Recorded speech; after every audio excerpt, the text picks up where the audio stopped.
नमस्कार, कैसे आप? मेरा नाम राज और कोऑपरेटिव सोसाइटीज के act, bylaws, rules, regulations, policy, notifications, अलग अलग जजमेंट्स को भी हम डिस्कस किया करते हैं। आज हमारे पास में एक बहुत ज्यादा इंपॉर्टेंट टॉपिक है कि मैनेजिंग कमेटी की स्ट्रेंथ अगर नहीं है तो क्या मैनेजिंग कमेटी कंटिन्यू कर सकती है। जनरली क्या होता है, 5 साल के लिए मैनेजिंग कमेटी चुन के आ जाती है और उसके बाद वो कंटिन्यू करती रहती है। लोगों को मालूम नहीं रहता है कि अभी मैनेजिंग कमेटी का स्ट्रेंथ कितना है, कितने लोगों ने रिजाइन कर दिया, या किसी का डेथ हो गया, या किसी का ट्रांसफर सोसाइटी से वो चला गया, तो फिर भी मैनेजिंग कमेटी चल रही है। क्या उनके पास quorum of the strength of the managing committee है, या उनके पास quorum for conducting the managing committee meeting है।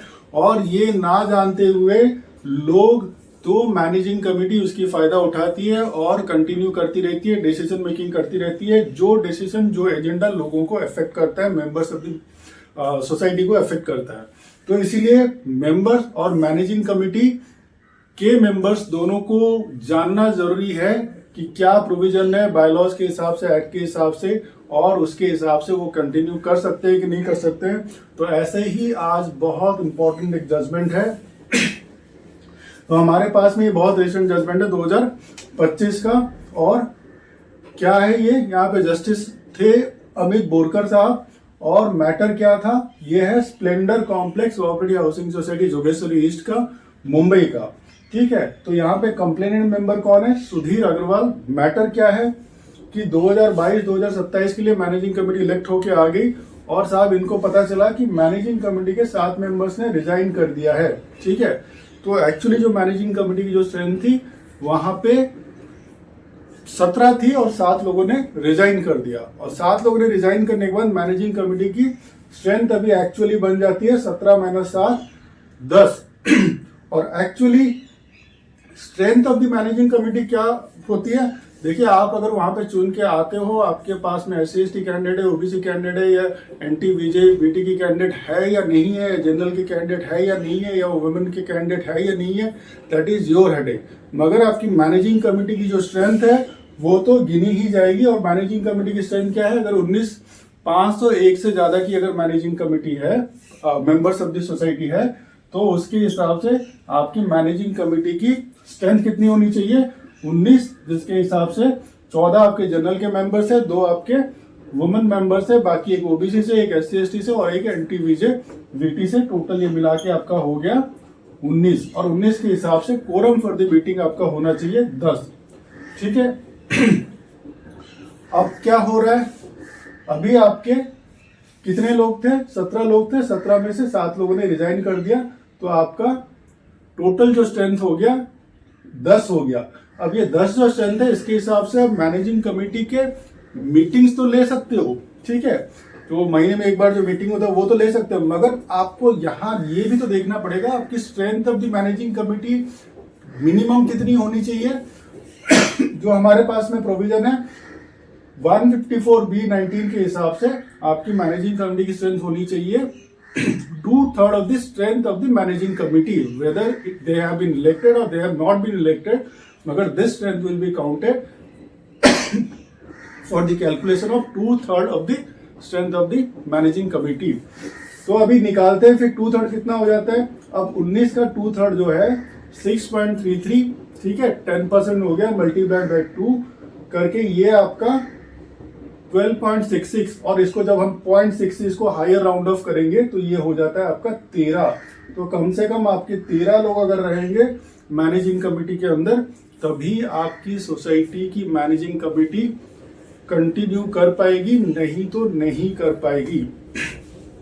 यहाँ पे हमारे पास 19 का एग्जांपल है strength of the managing committee. कहीं पे 17 हो सकता है, कहीं पे 15 हो सकता है, कहीं नीचे उससे वो भी हो सकते हैं। और उसके हिसाब से आपको 2/3 जो कैलकुलेशन निकालना है, नंबर निकालना है, और जो हायर वैल्यू है अगर 0.50 के ऊपर है तो हायर वैल्यू को आपको राउंड ऑफ करना है। तो ठीक है, तो अभी ये सुधीर अग्रवाल साहब जो है ये गए कोऑपरेटिव कोर्ट। इनका कहना है कि ये डिक्लेयर कर दो कि managing committee cease to exist, क्योंकि इनके पास वैलिडली कॉन्स्टिट्यूटेड स्ट्रेंथ नहीं है, तो इनको हटाया जाना चाहिए। तो कोऑपरेटिव कोर्ट ने मना कर दिया इंटरिम रिलीफ देने के लिए। तो फिर भाई साहब जाते हैं 15 नवंबर 2025 को, कहां पे, कोऑपरेटिव अपीलेट कोर्ट के पास में जाते हैं। अब जब सुधीर अग्रवाल साहब कोऑपरेटिव अपीलेट कोर्ट के पास में जाते हैं तो कोऑपरेटिव अपीलेट कोर्ट बोलती है, रिस्ट्रेन कर देती है मैनेजिंग कमेटी को फर्दर कोई डिसीजन लेने के लिए, कोई एजेंडा लेने के लिए, और उसके हिसाब से कोई भी फर्दर एक्शन लेने के लिए, कोई रेजोल्यूशन पास करने के लिए मना कर देती है। और जब तक फ्रेश इलेक्शन नहीं हो जाता है या ये मैटर रिजॉल्व नहीं हो जाता है तब तक ये सारी चीजें अब मत करो, मीटिंग नहीं करो, जनरल बॉडी मीटिंग वगैरह मत लो, कोई डिसीजन मेकिंग मत करो, ठीक है। जब ऐसा डिसीजन आ जाता है कोऑपरेटिव अपीलेट कोर्ट का, तो फिर अब सोसाइटी जाती है ऑनरेबल बॉम्बे हाई कोर्ट के पास में कि ऐसा इंटरिम जो रिलीफ है ये दिया गया है किसको, सुधीर अग्रवाल, जो इन्होंने जो कंप्लेन किया इनको दिया गया है, और उसके हिसाब से हम अपना डिसीजन मेकिंग या कोई दूसरी चीजें नहीं कर सकते हैं, तो इसके ऊपर विचार किया जाए, इसको हटाया जाए। अब कोर्ट का, ऑनरेबल बॉम्बे हाई कोर्ट का क्या कहना है वो हम जानने की कोशिश करेंगे। तो यहाँ पे honourable Bombay high court petition को डिसमिस कर देती है, जैसे हमने पहले डिस्कस किया। जस्टिस बोरकर साहब, अमित बोरकर साहब इस केस को सुन रहे थे, और उनका ये कहना है कि 154(b)(19) के हिसाब से fixes both the sanction strength and the minimum number of members that is required, the elected members required for a valid committee। अगर आपकी वैलिड कमिटी चाहिए, आपकी जितनी भी यहाँ पे, जैसे इस केस में हम देख रहे हैं, ये जो भी 501 से ज्यादा की सोसाइटी है, तो इस केस में हमने देखा तो यहाँ पे 19 मेंबर्स की strength of the managing committee है। तो इनका कहना है कि 154(b)(19) of the Maharashtra cooperative societies act जो अमेंडमेंट हुआ था 2019 में, इसके हिसाब से strength of the managing committee fixed है, और इसका इसी में प्रोविजन दिया गया है कि 2/3 ऑफ द जो मेंबर्स है, 2/3 of the members of the managing committee कम से कम होना चाहिए, तभी committee will be deemed to be constituted, माना जाएगा कि कमिटी अभी भी उसका कॉन्स्टिट्यूशन है, उसकी वैलिडिटी है, ठीक है।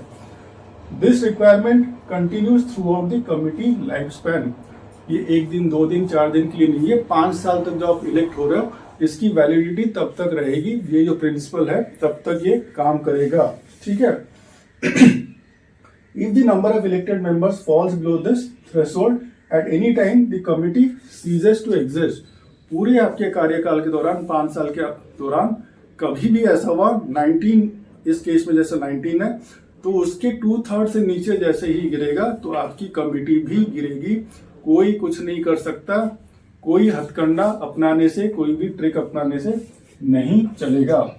Legislation intended to ensure that the societies remain under the effective control of the general body, that is it protects the democratic functioning and prevents, ठीक है। लेजिस्लेशन मतलब विधानसभा, जो हमारी जो रूल्स रेगुलेशंस बनते हैं, लॉज बनते हैं, it is made by the legislature, ठीक है। अब विधानसभा का ये विधानसभा, विधान परिषद जैसे ये, या सेंट्रल गवर्नमेंट में देखोगे तो ये पार्लियामेंट हो जाएगा, तो इनका पर्पज ही था, इनका इंटेंशन ही था कि ये जो लोगों के इंटरेस्ट को प्रोटेक्ट करे, उसके हिसाब से मेजॉरिटी ऑफ द जो मेंबर्स ऑफ द सोसाइटी है, जो members of the managing committee है, उनके हाथ में सत्ता रहे, और ऐसा नहीं हो कि माइनॉरिटी रूल कर रहे हैं और ये डेमोक्रेटिक प्रिंसिपल को डिफीट करे, ठीक है।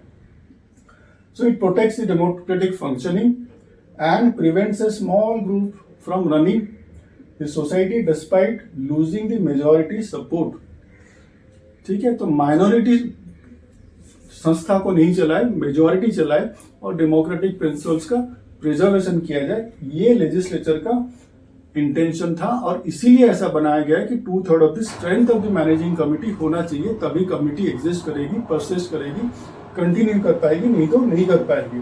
So this requirement is not a formality, it is a conscious choice made by the legislature. ये जानबूझ के बनाया गया, ऐसे फॉर्मेलिटी के हिसाब से नहीं बनाया कि ऐसे ही बना दिया, ऐसा नहीं है, ये काफी सोच समझ के बनाया गया है, और इसके हिसाब से फिर ये कमिटी अभी एग्जिस्ट नहीं करेगी, कमिटी डिसॉल्व होगी, कमिटी का एग्जिस्टेंस अभी नहीं बनता है। तो ये छोटे से एग्जाम्पल के थ्रू में हमने आज समझने की कोशिश की कि कैसे मैनेजिंग कमेटी गिर सकती है अगर जिस भी टाइम में 5 साल के अंदर कभी भी आपकी मैनेजिंग कमेटी का स्ट्रेंथ 2/3 से नीचे अगर चला जाए तो मैनेजिंग कमेटी गिर सकती है। ठीक है, अब जहां पे हम quorum for the managing committee की बात करें, ये तो सिंपल मेजॉरिटी है, अब अगर जितनी भी आपकी एग्जिस्टिंग मेंबर है उसकी सिंपल मेजोरिटी होता है।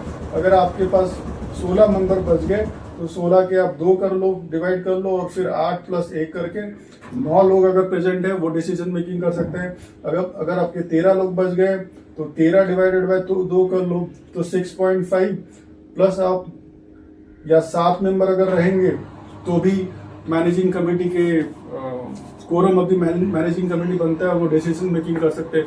मगर जहां पे strength of the managing committee की बात हो रही है तो 2/3 of the member of the strength of the managing committee exist करेगी, तभी मैनेजिंग कमेटी कंटिन्यू कर सकते हैं। तो ऐसे ही कोऑपरेटिव हाउसिंग सोसाइटी के अलग अलग प्रोविजंस को जानने के लिए आप साथ में जुड़े रहिए। आप सबका बहुत सारा धन्यवाद।